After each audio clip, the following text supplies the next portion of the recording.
तुम्हाला काही इथे मागायचं असेल तर काही मागा म्हणतात. कनाशीच्या ब्राह्मणावर स्वामी प्रसन्न झाले होते, तेव्हा कनाशीच्या ब्राह्मणालाही स्वामी म्हणतात की बाई तुम्हाला येथे काही मागायचे का, मागा. आपल्याला काय स्वामींना काय मागावं काय नाही मागावं हेही कळालं पाहिजे.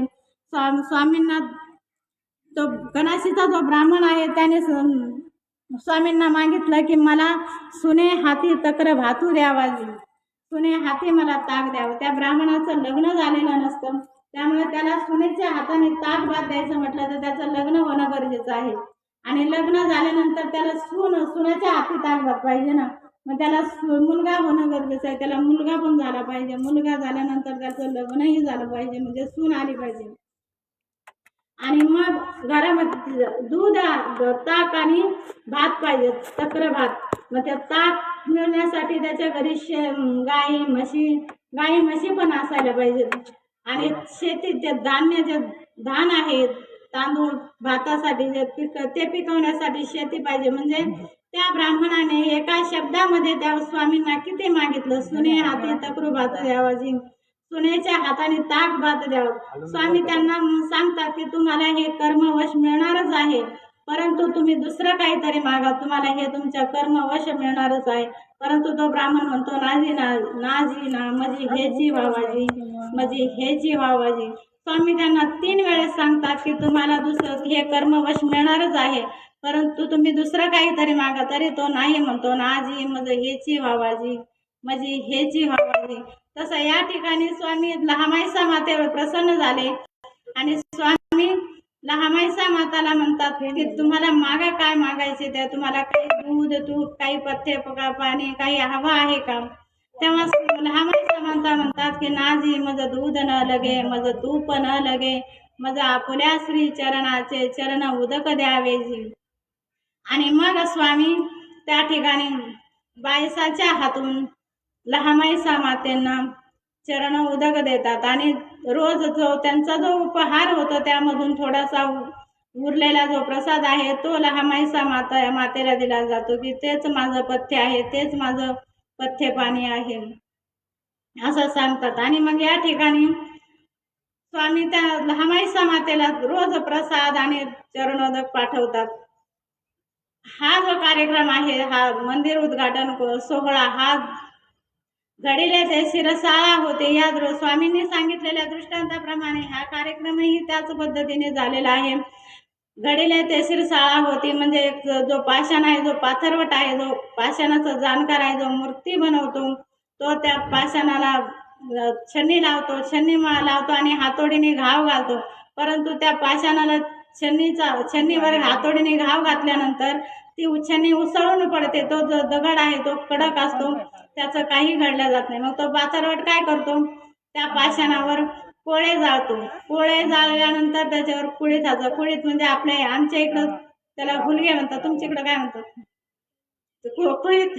त्या कुळीथाचं पाणी शिंपडतो आणि मग नंतर त्याच्यावर तो कोळे जाळतो. कोळे जाळल्यानंतर मग तो पाषाण नरम होतो आणि मग त्या पाषाणाला तो पुन्हा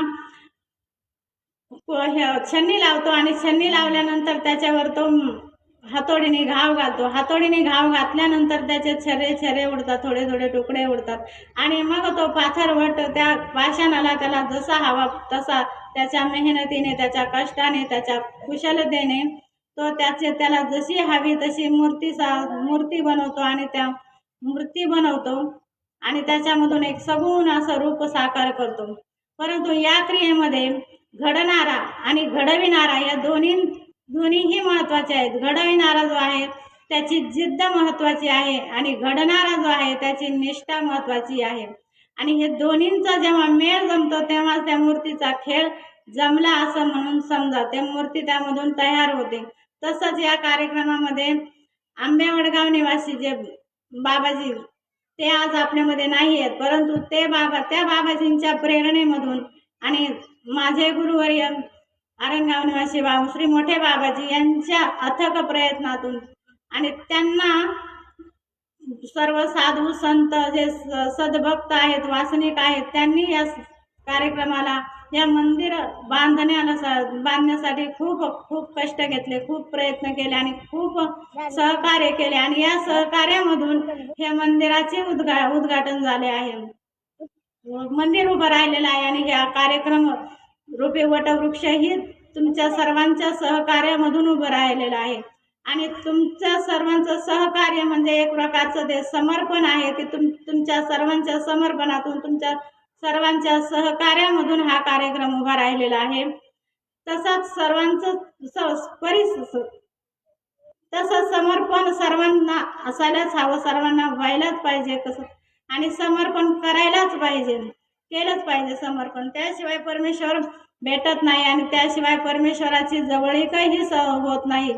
जसं शिवाजी महाराजांनी त्यांच्या स्वराज्य स्थापन करण्यासाठी जे मेहनत कष्ट घेतले, जी जिद्द दाखवली, त्यांना त्यांच्या मावळ्यांनी जे सहकार्य केलं, मदत केली, ते एक प्रकारचं त्यांचं ते समर्पण होतं. जसे तानाजी मालुसरे, बाजीप्रभू, जीवा महाले यांनी त्यांना स्वतःला ते स्वातंत्र्य उभं करण्यासाठी स्वराज्य जे आहे ते स्वराज्य सुराज्य करण्यासाठी जे कष्ट, जे धडपड, जे आत्मसमर्पण केलं, त्या तसं समर्पण सर्वांना घडलं पाहिजे.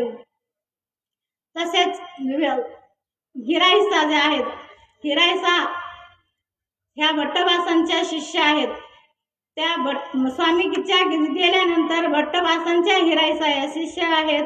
त्या हिराईसांना एकुलती एक मुलगी होती आणि खूप ती एकनिष्ठ होती. धर्माविषयी तिला खूप चाड होती, एकदम त्या धर्माविषयी ती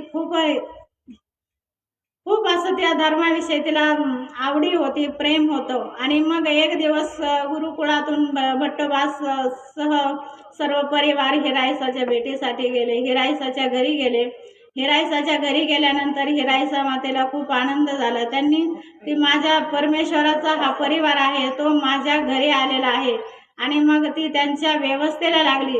त्या ठिकाणी त्या हिराईसा मातेच्या मुलीचं म्हणजे एकुलती एक मुलगी होती, ती मुलीचं आजारी होती, दुखत होतं त्या मुलीचं, खूप आजारी होती ती. परंतु तिने त्या गुरुकुळातील सर्व शिष्यमंडळी भट्टवासासहित आले होते, त्यामुळे तिने त्या मुलीकडे लक्ष दिले नाही. आणि मग त्या हिराईसाने त्या भट्टवासांसाठी स्वयंपाक केला, त्यांना भोजनाची तयारी केली आणि भोजन वाढत असताना त्या मुलीकडे लक्ष गेलं. त्यावेळेस तिने पाहिले की आपल्या मुलीचा श्वास बंद झालेला आहे. तिने जवळ जाऊन पाहिलं, तिच्या अंगाला हात लावून पाहिला, तिचं अंग एकदम थंडगार पडलेलं होतं. आणि मग तिला समजलं की या ठिकाणी आता आपली मुलगी या ठिकाणी या जगात राहिलेली नाही, तिचा जीव निघून गेलेला आहे. आणि भट्टवासांनाही थोडंफार कळत होतं, त्यामुळे त्यांनाही समजलं की ही मुलगी, या मुलीचं देहांत झालेला आहे. परंतु हिराईसाने दुःख केले नाही. आपल्यासारखं जर त्या ठिकाणी असतं तर आपण आरडून वरडून सगळं गाव गोळा केलं असतं आणि त्या ठिकाणी आपल्या घरी जे आलेले आहेत साधू महात्मे, त्यांना त्या ठिकाणावरून परत जावं लागलं असतं. परंतु हिराईसा मातेने तसं केलं नाही. तिने धीर धरला आणि तिने विचार केला की आपण जर या गोष्टीचा जर बोबाटा केला तर या लोकांना परत जावं लागेल आणि माझ्या स्वामींचा जो परिवार आहे तो या ठिकाणी त्यांची अवहेलना होईल आणि त्यांची अवहेलना झाल्यानंतर हे स्वामी मला कधीच माफ करू शकणार नाहीत आणि ते स्वामींना खंती येऊ शकते. म्हणून तिने ते सर्वांना भोजन वाढलं, सर्वांना जेवू घातलं आणि तिनेही जेवून घेतलं, तिने स्वतःही जेवून घेतलं आणि नंतर मग ती आपल्या मुलीकडे गेली आणि मग तिने सांगितलं की माझी मुलगी गेली. तेव्हा ते एक लोकसंग्रहास्तव ती रडू लागली. आणि मग त्या ठिकाणी भट्टवास जे आहेत आचार्य, ते गुरुकुलामध्ये परत गेले. परंतु परत गेल्यानंतर त्यांनी काय केलं, त्यांनी त्या हिराईसा मातेची स्तुती केली की बघा पहा, म्हणले गुरुकुळामध्ये सांगितलं की पहा, दृढत्व असावं ते हिराईसा सारखं दृढत्व असावं, तिच्यासारखं दृढत्व असावं, धर्माविषयी तिचे जे समर्पण आहे तसं हिराईसा सारखं समर्पण आपल्यामध्ये यावं, असं दृढत्व असावं असं सांगितलं स्वामींचं आचार्याने गुरुकुलामध्ये. आणि त्यानंतर आपल्या त्यांच्यासारख्याच सुंदर बोलाईसा, ह्या सुंदर बोलाईसा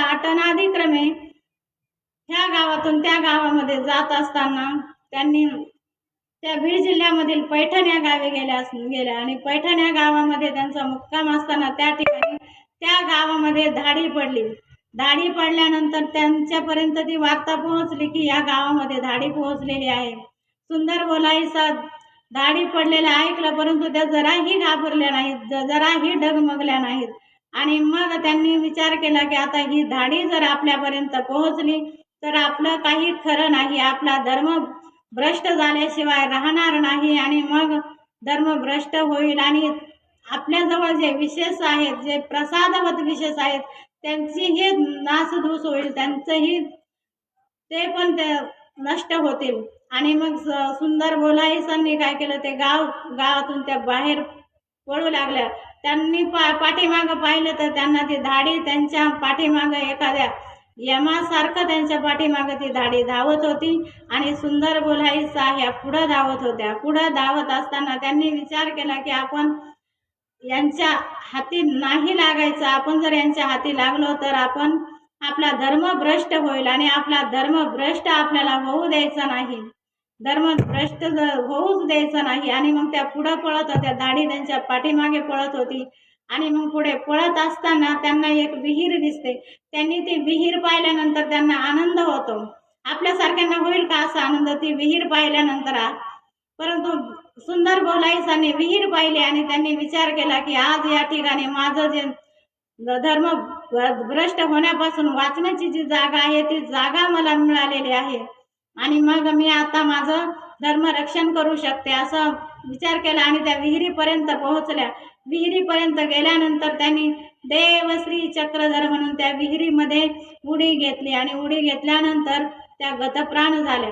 आणि ही वार्ता गुरुकुळामध्ये आचार्यांना भट्टभासांना का समजली आणि मग भट्टभास त्या ठिकाणी हळहळ करू लागले की अशी ही धर्मनिष्ठ हिरायसा, तिच्यामध्ये खूप दृढत्व होतं, अशी ही धर्मनिष्ठ हिरायसा आज आपल्यामध्ये नाही, दुःख करू लागले. आणि मग त्यांनी गुरुकुळामधील 2 साधूंना त्या ठिकाणी शोध घेण्यासाठी सांगितलं आणि मग ते शोध घेत त्या विहिरीपर्यंत गेले. त्यांनी त्या विहिरीमधील जे विशेष आहेत, जे प्रसादवत विशेष आहेत, ते विशेष काढले आणि आचार्य ते त्या ठिकाणी घेऊन गेलेले आहेत.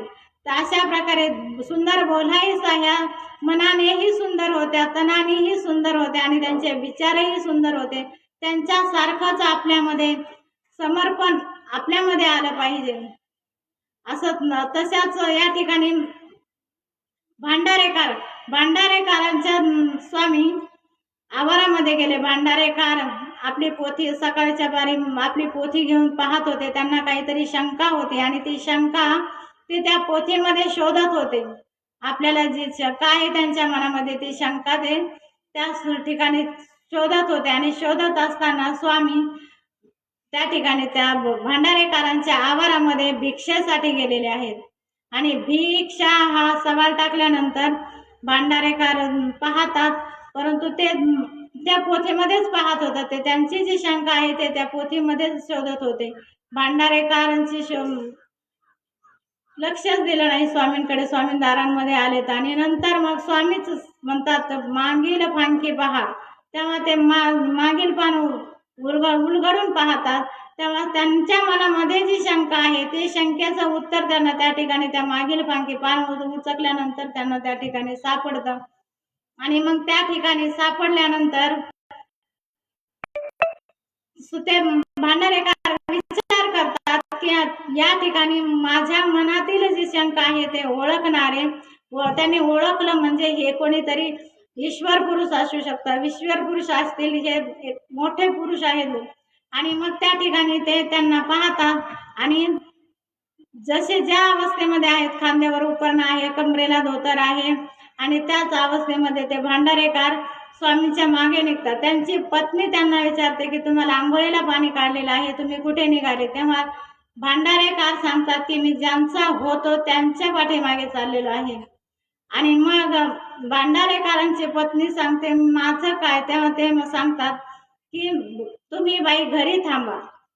आणि मग घरी थांबा म्हटल्यानंतर त्या घरी थांबतात. महादाईचा स्वामींना जेव्हा महादाईसाला हे सांगतात की त्यावेळेस महादाईचा स्वामींना विचारतात की बाबा असं कसं होऊ शकतं? ती बाई थांबा म्हटल्यानंतर घरी कशी थांबू शकते? असे आपली बाई असं नाही करू शकत. जर आपला माणूस दीक्षेला अनुसरणासाठी जरी जायचं म्हटलं तरी आपण त्याला परमिशन देणार नाहीत, त्याला परमिशनही देणार नाहीत. आणि त्या 85-75च्या पुढे वय गेलं की आपण त्यांना दीक्षा घेण्यासाठी अनुसरणासाठी जरी परमिशन दिली तरी पण आपण काय विचार करतो की तुमच्या नावावर जी शेती आहे, तुमच्या नावावर जी इस्टेट प्रॉपर्टी आहे ती मुलांच्या नावावर करा. आणि मुलांचा पण काय भरोसा, मला सांभाळतील की नाही, काय त्यांची काय गॅरंटी? थोडीशी माझ्याही नावावर करा आणि मग तुम्ही अनुसरणासाठी जा. परंतु भांडारेकरांच्या पत्नीने असं केलं नाही. त्यांनी थांबले. त्यावेळेस स्वामी सांगतात, भांडारेकरांच्या पत्नीचं स्वामी स्तुती करतात की बाई ती आज्ञाधारक होती, ती पतीची आज्ञा मानत होती. ती पतीने रेग ओलांडली, रेग सुद्धा ओढलेली रेग सुद्धा ओलांडत नव्हती, अशी ती आज्ञाधारक पत्नी होती.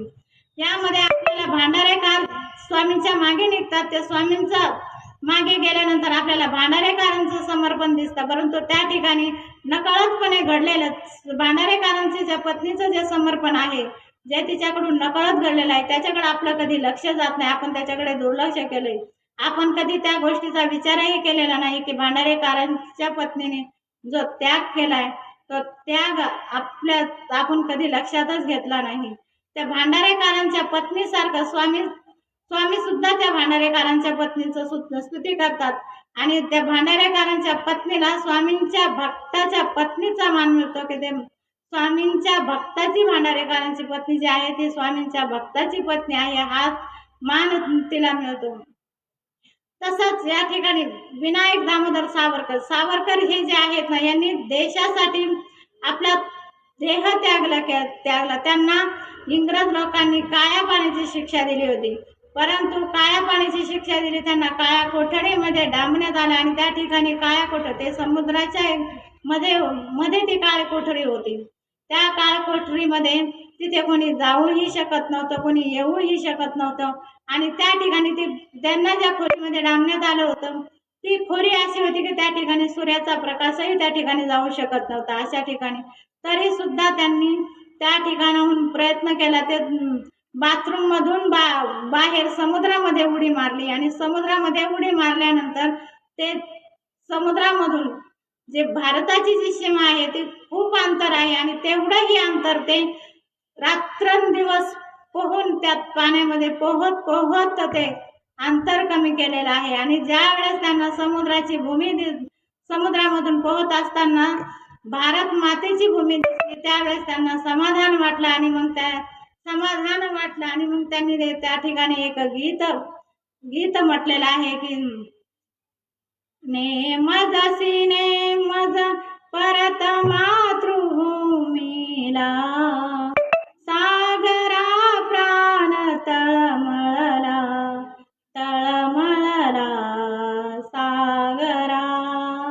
आणि मग ते त्या ठिकाणी म्हणजे त्यांचं पण समर्पण, त्यांची पण इतकी दृढ इच्छाशक्ती होती की परत मी माझ्या जन्मभूमीवर, माझ्या मातृभूमीवर जावं. तसं जसं सावरकरांमध्ये दृढत्व होतं तसंही आपल्यामध्ये परमेश्वराप्रती आपल्यामध्ये भावना असायला हवी, तसे दृढता आपल्यामध्ये असायला हवी, जिद्द चिकाटी असायला हवी. तसंच त्या ठिकाणी द्रौपदी, जसं द्रौपदीला कौरवाने दुर्योधनाने भरसभेमध्ये, दुःशासनाने भरसभेमध्ये ओढून आणलं होतं, त्या ठिकाणी ती द्रौपदी त्या सभेमध्ये जे तिचे देहाचे जे नातेवाईक होते त्यांना विनंती करत होती की सगळ्यांकडे विनंती करत होती. तिचे जे पती आहेत त्या पतींनाही ती विनंती करत होती की तरी सुद्धा तिचे पती तिच्या मदतीसाठी धावून आलेले नाहीत.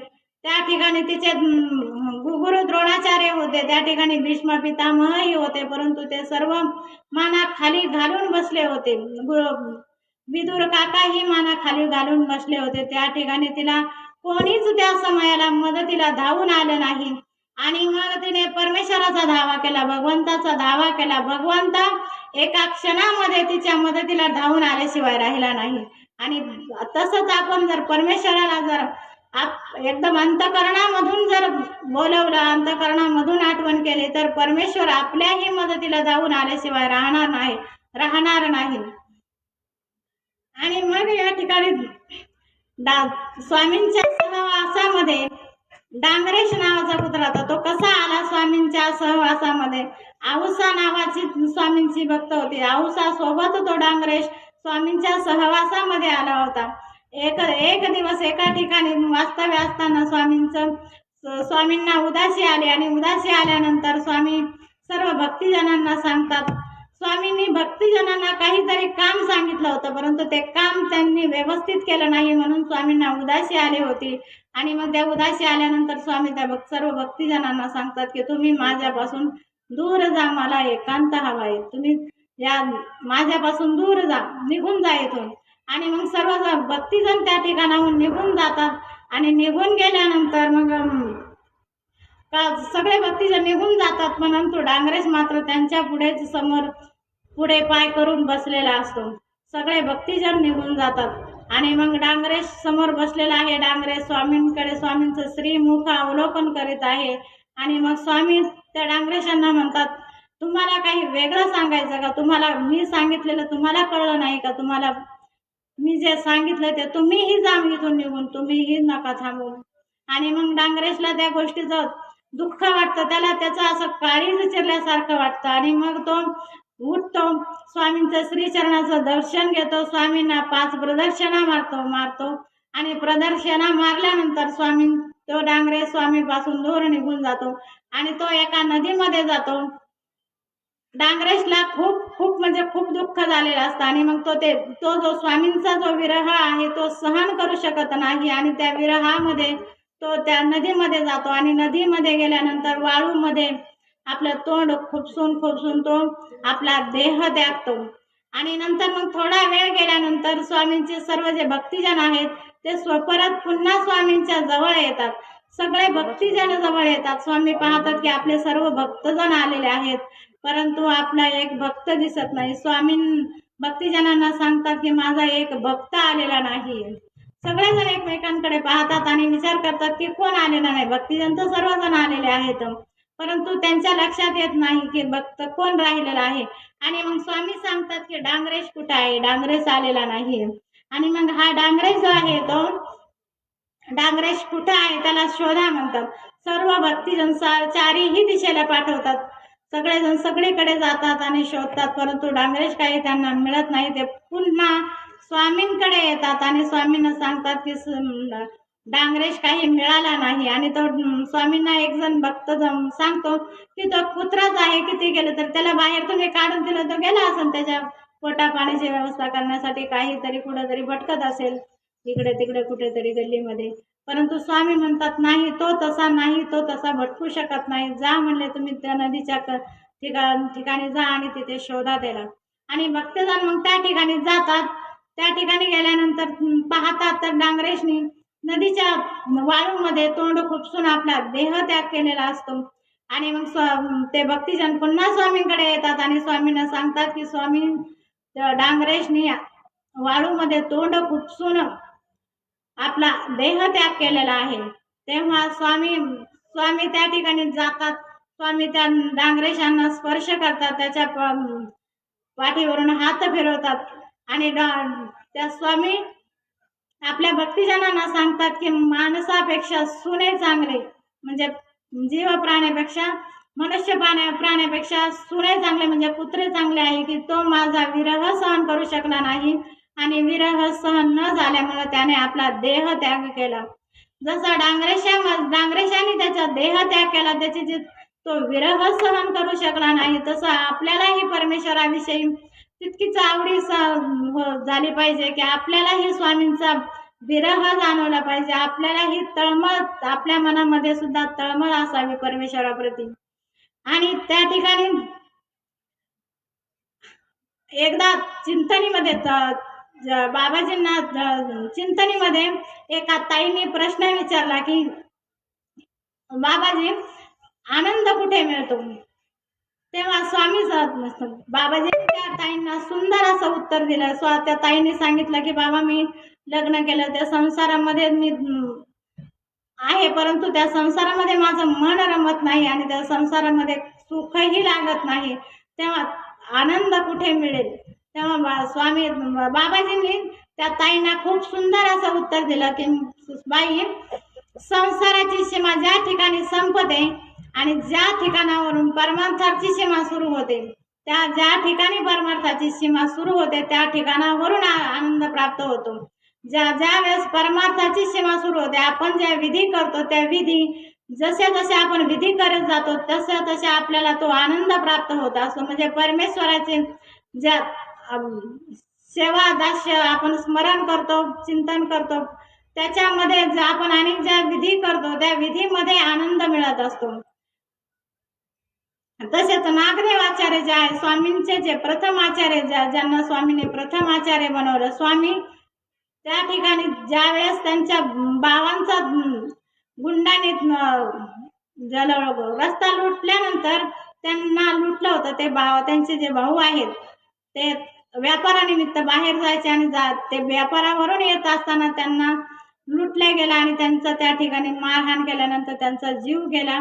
आणि या गोष्टीमुळे नागदेव आचार्यांना खूप दुःख होतं आणि ते विरह त्यामध्ये ते एकदम असे दुःखी कष्टी होतात आणि त्यांना ते बदल्याची भावना त्यांच्या मनामध्ये निर्माण होते. बदल्याची भावना निर्माण झाल्यानंतर मग ते त्या ठिकाणी त्यांची भावना निष्ठुर असे होते आणि मग ते गुंडगिरीमध्ये वळतात त्या ठिकाणी. आणि मग त्यांचा जे रुद्र अवतार आहे त्यांना त्यांचे ते राहणीमान, वेणी, लांब वेणी, कमरेचं धोतर, ते सगळं हातामध्ये नंगी तलवार, आणि हे सर्व पाहून त्यांना लोक घाबरायचे, सगळ्यांना लोक घाबरायचे. आणि मग काही कारणानिमित्त त्यांचा स्वामींशी सहवास आला. त्यांच्या स्वामींचं नुसतं त्यांनी नाव ऐकलं, दादोसांनी स्वामींचं नाव घेतलं आणि ते त्यांच्या कानावर पडलं आणि कानावर पडल्यानंतर त्यांना त्या नामाने वेद निर्माण झाला. आणि मग स्वामींच्या ते सहवासामध्ये आले. पहिल्या भेटीमध्ये, दुसऱ्या भेटी स्वामींना स्वामींची त्यांना इतकी आवडी निर्माण झाली की स्वामींनी ते स्वामींच्या सहवासात राहिले आणि सहवासात राहिल्यानंतर स्वामींनी त्यांना घडवून मढवून त्यांना आचार्य ह्या पदापर्यंत पोहोचवलं. स्वामींनी त्यांनी जे त्या आचार्य पदापर्यंत पोहोचण्यासाठी जे हे केलं, त्याग जो केला, सगळं काही समर्पण, स्वामींनी त्यांना घडवून मढवून आचार्य पदाच्या योग्य केलं. त्यांनी जे समर्पण केलं, स्वामींनी जसं बनवलं ते बनत गेले. स्वामींनी सांगण्यानुसार, स्वामींच्या सांगण्यानुसार ते तसं बनत गेले. आणि ते स्वामी त्यांच्याविषयी सांगतात की बाई, हे येथीचे बोलते, म्हणजे ते जे आमच्यासारखेच ते झालेले आहेत. आणि महदाईसांना स्वामी सांगतात की तुम्ही यांना आचार्य म्हणा, त्यांना पुरी करा नागदेव असं म्हणू नका म्हणून सांगतात त्यांना स्वामी. स्वामी सुद्धा त्यांची स्तुती करतात आणि स्वामींनी पण सर्वांना त्यांना आचार्य पदाचे योग्य केलेलं असतं. तसंच स्वामींच्या सहवासामध्ये स्वामी गेल्यानंतर भट्टवासांच्या नागदेवाचार्य जे भट्टवास म्हणतात त्यांना, त्यांच्या सहवासामध्ये केसराज वासांना त्यांच्या सहवासामुळे बोध झाला. आणि बोध झाल्यानंतर त्यांना असं समजलं की या संसारामध्ये काहीच तथ्य नाही आहे आणि संसारामध्ये आपल्या जीवाची सुटका होऊ शकत नाही. आणि या संसारातून आपण आपल्या जीवाचं भलं करून घ्यायचं. आणि म्हणून केसराज वास स्वामींच्या भट्टवासांच्या गुरुकुलामध्ये राहण्यासाठी गेले. त्यांनी घरादाराचा, त्यांना सुंदर पत्नी होती, आई वडील होते, सर्वांचा त्याग केला. आणि त्याग केल्यानंतर ते गुरुकुलामध्ये राहायला लागले. गुरुकुलामध्ये राहायला लागल्यानंतर मग इकडे त्यांचे आई वडील त्यांना न्यायला आले. गुरुकुलामध्ये न्यायला आल्यानंतर ते म्हणले, मला तुमच्या संसारामध्ये मुळीच रस नाही आणि मला रस नाही, त्यामुळे मी तुमच्या सोबत काही येत नाही, मी इथेच थांबणार आहे. आणि असं झाल्यानंतर मग आई वडील विचार करतात की यांना आता कोणत्या प्रयत्न करून न्यायचं, म्हणून ते काय करतात, यांना यांच्या शास्त्रानेच हरवायचं, शास्त्राने. म्हणून ते काय करतात, काही ब्राह्मण पाठवतात. केसराज वास म्हणतात, ब्राह्मण पाठवत आहेत तर पाठवा, माझं जे शास्त्र आहे हे शास्त्र असं आहे, प्रत्येक शास्त्राचं तत्व या शास्त्रामध्ये आहे, परंतु हे शास्त्र जे आहे हे शास्त्र कोणत्याच शास्त्रामध्ये सापडत नाही. तुम्ही या, मला विश्वास आहे मी ह्या शास्त्रानेच तुम्हाला हरवून टाकेन. आणि मग ते ब्राह्मण येतात परंतु ब्राह्मणांना केसराज वास प्रत्येक प्रश्नाला उत्तर देतात आणि त्यांना हरवून परत पाठीमागे पाठवतात. ते पाठीमागे पाठवतात, परंतु म्हणतात आता मग यांना आणायचं कसं, कोणत्या प्रयत्नाने आणायचं. आणि मग स्वामी त्यांच्या आई वडील काय करतात, त्यांच्या पत्नीला पाठवतात. आणि पत्नीला पाठवल्यानंतर पत्नी त्यांना केसराज वासांना जबरदस्तीने घरी घेऊन जाते. घरी घेऊन गेल्यानंतर केसराज वासांना आणि त्यांच्या पत्नीला एका खोलीमध्ये कोंडल्या जातं. आणि खोलीमध्ये कोंडल्यानंतर केसराज वास खाटावर झोपतात. खाटावर झोपल्यानंतर त्यांची पत्नी जाऊन पुन्हा त्यांच्या जवळ झोपते. ते केसराज वास उठतात, खाली जाऊन झोपतात. खाली झोपल्यानंतर पत्नी पुन्हा उठते, त्यांच्या जवळ जाऊन झोपते. असं अहोरात्र 7 अहोरात्र स्वामीच्या डोळ्यात केसराज वासांच्या डोळ्याला डोळा लागला नाही. आणि स्वामी केसराज वास पुन्हा पहाटे उठायचं, नदीवर जायचं, आंघोळ करायची आणि त्या ठिकाणी परमेश्वराचं चिंतन करायचं. विषयाच्या एकाच खोलीमध्ये 7 दिवस अहोरात्र राहिले. एकाच खोलीमध्ये विषयासोबत राहून, विषयाच्या खोलीमध्ये राहून ते त्या विषयाला मुळीच हे झाले नाहीत. आणि त्यांनी त्या ठिकाणी परमेश्वराला आठवत त्यांनी त्या ठिकाणी या विषयाच्या आपल्यासारख्यांना म्हणजे आपली बुद्धी भ्रमिष्ट झाली असते अशा ठिकाणी, परंतु केसराज वास जराही विचलित झाले नाहीत. आणि त्यांनी त्या ठिकाणी त्या परिस्थितीमध्ये सुद्धा रत्नमाला हा नावाचा ग्रंथ निर्माण केला. असे हे केसराज वासांचं जे समर्पण आहे की त्यांनी परमेश्वरालाच आपल्या अंतःकरणामध्ये आठवलं. आणि त्यांच्यासारखं जे परमेश्वराच्या जे सन्निधानामध्ये जे भक्तजन होते त्यांच्यासारखं आपल्यामध्येही समर्पण यावं, आपल्यामध्येही अशीच समर्पणाची भावना निर्माण व्हावी, अशीच मी प्रभूचरणी प्रार्थना करते आणि या ठिकाणी थांबते. जय श्री कृष्ण, जय श्री कृष्ण. धन्यवाद. खरोखरच आपण आपल्या विचारातून अनेक देव तो आपला करून घ्यावा. देवाला कसं आपल्या जवळ करायचं आहे हे अनेक भक्तिजनांच्या नागदेवाचार्यांच्या माध्यमातून असेल त्या अक्कांनी आपलं मनोगत या ठिकाणी व्यक्त केलेलं आहे. कारण एक कुंभार असतो, तो मातीची मूर्ती बनवतो आणि देवाला म्हणतो, हे देवा तू बी कलाकार आहेस आणि मीही एक कलाकार आहे.